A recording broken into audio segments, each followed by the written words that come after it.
ایک آدمی دبئی گیا. السلام علیکم.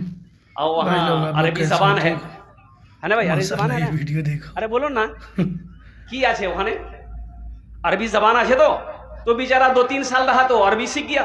ماشاءاللہ. گھر آیا تو بیوی کو بھی لے کے چلا گیا. اب 2-4 سال بیوی بھی رہی, وہ بھی عربی سیکھ گئی. تو زیادہ سے زیادہ اب پھر دونوں میاں بیوی لوٹ کر گھر آئے. بیچ میں چھوڑ کے مت گھر آئے جانا. تو اب جانے کا ارادہ نہیں ہے, پیسہ سا کما لیے. ایک دن دونوں میاں بیوی عربی میں جھگڑا کر رہے تھے. دونوں جھگڑا ہو گیا. اب جھگڑا ہو گیا تو میاں بیوی کیا کہتے ہیں عربی میں جھگڑا کر رہے ہیں. تو ایک آدمی اس کا پڑوسی اس کے گھر کے آگے سے گزر رہا تھا تو کھڑا ہو گیا کہ رے باپ کوئی دعا کر رہا لگتا ہے. بہت مزہ آئے گا, آپ لوگ ویڈیو میں بنے رہیے بس. دروازہ میں دستک دی, دروازہ کھولا, بولا کیا جے, بولا بھائی آپ جو دعا کر رہے تھے آپ لوگ تھوڑا اس دعا میں ہم کو بھی شامل کر لیجیے گا. پہلے تو تم کو دعا سمجھ میں آ رہی ہے. او میرے بچوں نوجوانوں, تعلیم حاصل کرو, ایجوکیشن حاصل کرو, جاہل مت رہو. میرے بچوں نوجوانوں, پڑھو پڑھو, قلم اٹھاؤ, اپنے قلم کے اندر میں طاقت رکھو.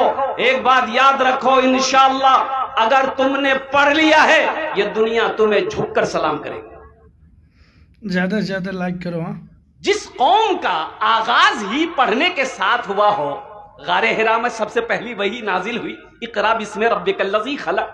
حضرت جبریل تشریف لائے, اللہ کے رسول صلی اللہ علیہ وسلم غار حرا میں ہیں اور قرآن آسمان سے نازل ہوا. لوح محفوظ سے حضرت جبریل امین آئے اللہ کے حکم سے, تو سنایا ہے کہ اللہ نے پڑھنے کا حکم دیا.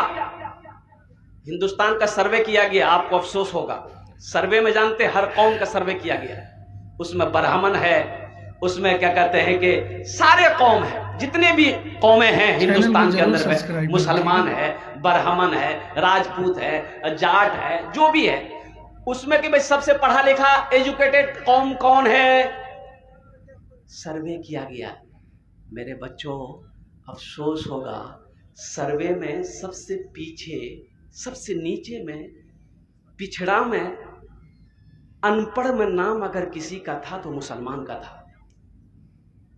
کہ مسلمان پڑھائی لکھائی میں, تعلیم میں سب سے پیچھے.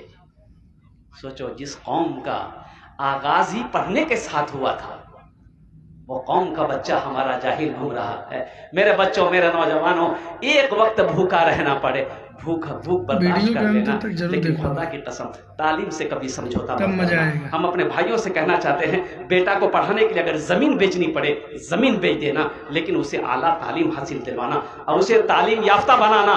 دیکھیے ایک بات اور میں بتاتا چلوں, بچہ پیدا کرنا بہادری نہیں ہے. بہادری چھے, ارے بولو بھائی, بچہ پیدا کرنا بہادری ہے؟ یہ تو سب کرتا ہے. یہ کام تو صدیوں سے جانور بھی کرتے ہوئے آ رہا ہے. کتا بچہ پیدا نہیں کرتا ہے, کتا بھی کرتا ہے, بلی بھی کرتا ہے, سانپ بچھو کیڑے مکوڑے سب بچہ پیدا کر رہے ہیں. لیکن اشرف المخلوقات جس کو اللہ نے بنایا ہے, بہادری یہ ہے کہ جب بچہ پیدا ہو تو اس کی اچھی تربیت ہو, اچھی تعلیم ہو, یہ بہادری ہے. اس لیے اپنے بچوں کو, نوجوانوں کو میں کہنا چاہتا ہوں, میرے بچوں تعلیم حاصل کرو. دیکھو سب سے پہلے اللہ کا قرآن پڑھو. ایک بات یاد رکھنا, سب سے پہلے اپنے بچے کو اللہ کا قرآن پڑھاؤ. سب سے پہلے بچہ 4-5 سال کا ہو گیا, اسے مکتب مدرسہ میں بھیجو, الحمدللہ. اسے اللہ کا قرآن پڑھاؤ. اللہ کا قرآن پڑھاؤ گے اس کا ذہن کھلے گا, دماغ تیز ہوگا, اور قربان جاؤ. اور پھر کہنا اس بچے کو ڈاکٹر بنائیے, انجینئر بنائیے, پروفیسر بنائیے, ماسٹر بنائیے, وکیل بنائیے, جو بنانا ہے بنائیے, لیکن سب سے پہلے اپنے بچے کو اللہ کا قرآن پڑھاؤ. انشاءاللہ کتنے لوگ تیار ہیں اپنے بچے کو اللہ کا قرآن پڑھانے؟ خود بھی پڑھیے, خود بھی پڑھیے, اپنے بچوں کو بھی پڑھائیے, بیوی کو بھی بولیے قرآن پڑھنے کے لیے.